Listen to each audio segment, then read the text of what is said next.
पवित्र विचारांची सुरुवात करूया। अक्कलकोट निवासी, भक्तांच्या हाकेला धावून येणारे, दुःखी मनाला आधार देणारे, संकटामध्ये धीर देणारे आणि आपल्या लेकरांच्या जीवनात आशेचा दीप प्रज्वलित करणारे श्री स्वामी समर्थ महाराज, आपल्या चरणी कोटी कोटी प्रणाम। स्वामी महाराज, आमच्या मनातील असंख्य विचारांचे वादळ शांत करा। भूतकाळाच्या आठवणींमध्ये अडकून राहण्यापासून आम्हाला वाचवा। भविष्याच्या चिंतेने आजचा क्षण वाया जाऊ देऊ नका आणि वर्तमानात श्रद्धेने, संयमाने आणि सत्कर्माने जगण्याची शक्ती द्या। श्री स्वामी समर्थ। भक्तांनो, आयुष्यात एक गोष्ट कायम लक्षात ठेवा, लोक तुम्हाला काय म्हणतात यापेक्षा तुम्ही स्वतःला काय बनवत आहात हे अधिक महत्त्वाचे आहे। कारण जग तुमच्याबद्दल मत बनवत राहणार आहे। कोणी तुमची स्तुती करेल, कोणी निंदा करेल, कोणी तुमच्या चांगुलपणाचा गैरफायदा घेईल, कोणी तुमच्या शांततेला कमजोरी समजेल, तर कोणी तुमच्या संघर्षाची थट्टा करेल। पण या सगळ्यांच्या आवाजात तुम्ही स्वतःचा आवाज हरवू नका।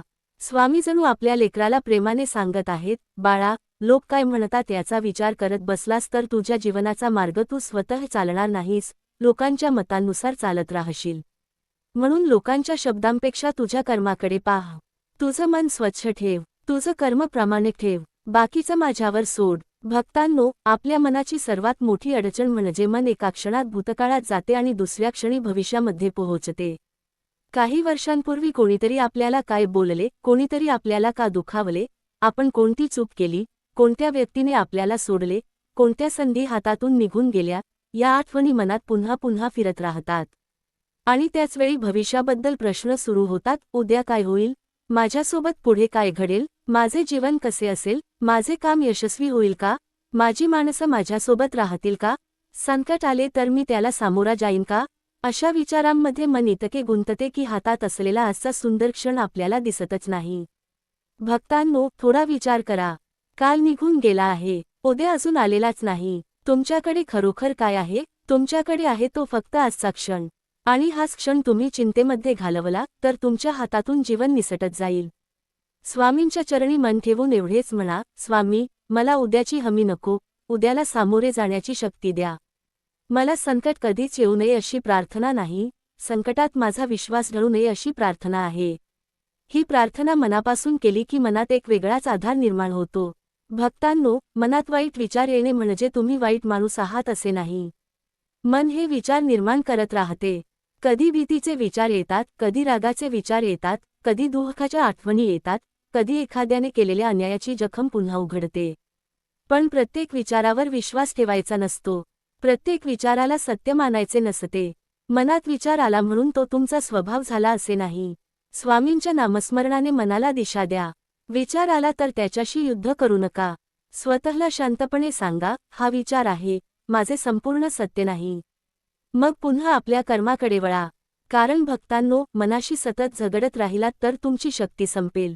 पण मनाला योग्य दिशा दिलीत तर त्याच मनातून श्रद्धा निर्माण होईल, त्याच मनातून धैर्य निर्माण होईल आणि त्याच मनातून जीवन बदलण्याची शक्ती निर्माण होईल। कधी कधी आपण दुसऱ्यांच्या वागण्यामुळे इतके दुखावतो की आपला स्वतःचा आनंद त्यांच्या हातात देऊन बसतो। कोणीतरी आपल्याशी नीट बोलले नाही म्हणून आपण दिवसभर दुःखी होतो। कोणीतरी आपली किंमत ओळखली नाही म्हणून आपण स्वतःलाच कमी समजू लागतो। कोणीतरी आपल्यावर टीका केली म्हणून आपल्याला स्वतःबद्दल शंका वाटू लागते। पण भक्तांनो, तुमची किंमत दुसऱ्यांच्या मतांवर अवलंबून नाही। ज्याला तुमची किंमत कळत नाही त्याच्या शब्दांनी तुमची किंमत कमी होत नाही। जसा आकाशाकडे पाहून एखादा माणूस म्हणाला की आकाश छोटे आहे, म्हणून आकाश छोटे होत नाही, त्याच्याप्रमाणे एखाद्याने तुमच्याबद्दल चुकीचे मत केले म्हणून तुमचे सत्य बदलत नाही। स्वामी जणू सांगतात, बाळा, तुझं मन माझ्या चरणी ठेव, लोकांच्या हातात तुझ्या मनाची चावी देऊ नकोस। किती सुंदर विचार आहे हा। आपण आपले मन प्रत्येकाच्या हातात देतो।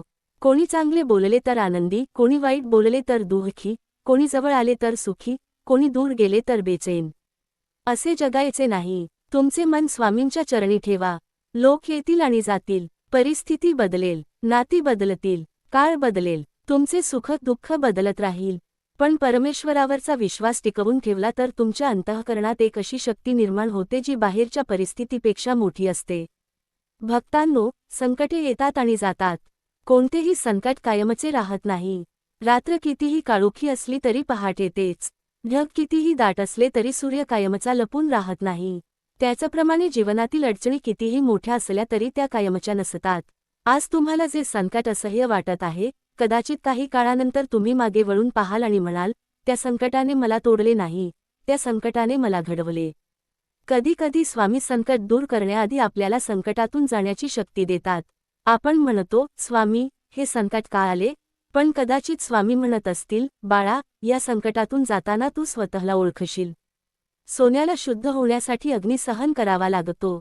मातीला आकार मिळण्यासाठी कुंभाराच्या हातातील दाब सहन करावा लागतो. बीजाला वृक्ष होण्यासाठी जमिनीखाली राहावे लागते. त्याचप्रमाणे माणसालाही मोठे होण्यासाठी जीवनातील काही कठीण प्रसंगातून जावे लागते. म्हणून संकट आले म्हणून स्वामी माझ्यावर रागावले आहेत असे समजू नका.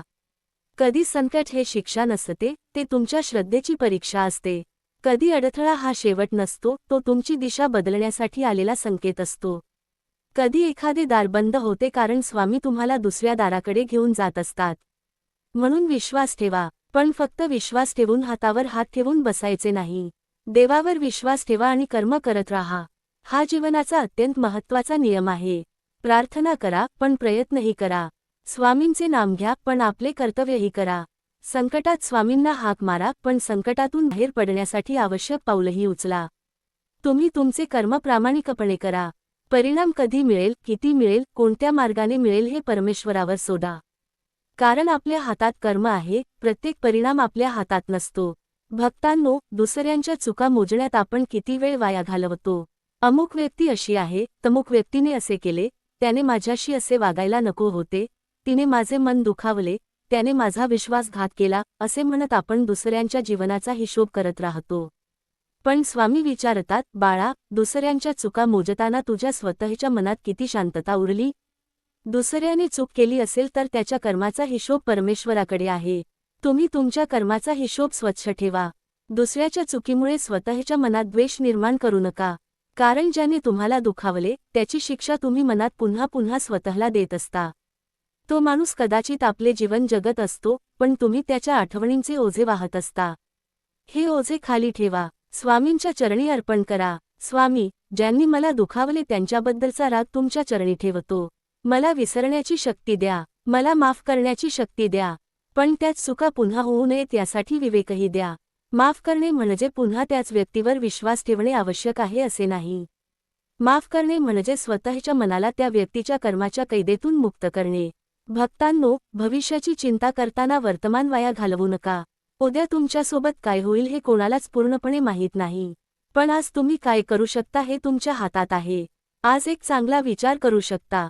आज कोणाला प्रेमाने बोलू शकता. आज आई वडिलांना आदर देऊ शकता. आज एखाद्याला मदत करू शकता. आज तुमचे काम प्रामाणिकपणे करू शकता. आज स्वामींचे नाम घेऊ शकता. आज स्वतःची एखादी चूक सुधारू शकता. मग उद्याची चिंता का? स्वामी म्हणतात असे समजा, बाळा, उद्याची चिंता माझ्याकडे ठेव आणि आजचे कर्म तू कर. हे वाक्य मनात खोलवर रुजवा. कारण चिंता भविष्य बदलत नाही, ती फक्त वर्तमानाची शक्ती कमी करते. तुम्ही उद्याच्या 10 शक्य संकटांचा विचार करून आजच दुःखी होता. पण त्या 10 संकटांपैकी एकही संकट उद्या येणार नसेल तर मग आजची चिंता व्यर्थ गेली ना? म्हणून मनाला सांगा, जेव्हा संकट येईल तेव्हा मी त्याला सामोरा जाईन. आज मात्र मी शांत राहीन. आज मी माझे कर्तव्य करीन. भक्तांनो, स्वामींच्या भक्तीचा अर्थ असा नाही की जीवनात कधीही दुःख येणार नाही. स्वामींची कृपा म्हणजे प्रत्येक दुःखापासून कायमचे संरक्षण मिळणेच असे नाही. स्वामींची कृपा म्हणजे दुःखाच्या काळातही तुमचे मन पूर्णपणे कोसळू न देणारी शक्ती. कधी स्वामी संकट दूर करतात, कधी संकटातून मार्ग दाखवतात, कधी योग्य माणूस तुमच्या जीवनात पाठवतात, कधी चुकीच्या व्यक्तीपासून दूर करतात, कधी एखादा निर्णय थांबवतात, कधी एखाद्या अपयशातून भविष्यातील मोठे नुकसान टाळतात. आपल्याला त्या क्षणी काहीच समजत नाही. पण काळ पुढे गेल्यावर जाणवते, स्वामींनी तेव्हा माझ्यासाठी काहीतरी केले होते.